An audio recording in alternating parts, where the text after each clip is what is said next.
সম্মানিত রোজাদার বৃন্দ, হক বাতিল চিরদিন থাকবে, হক বাতিলের লড়াই চিরদিন থাকবে।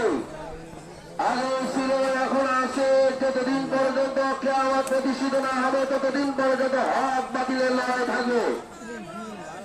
কিন্তু আমাদেরকে সবাইকে একটা প্রতিশ্রুতিবদ্ধ হতে হবে। এই রমজান মাসে আমরা হকের মধ্যে চলব, হকের কথা বলব, কোন সময় কোন অবস্থাতে বাতিলের কাছে নাগালত করব না।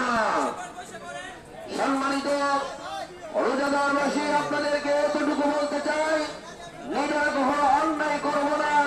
এই রমজান মাসে আমরা শিক্ষা নিব, অন্যায়কারীকে কখনো সমর্থন করবো না। ইনশাআল্লাহ আমরা কারোর উপর জুলুম করবো না, আর জালেমদেরকে কখনো সহযোগিতা করবো না।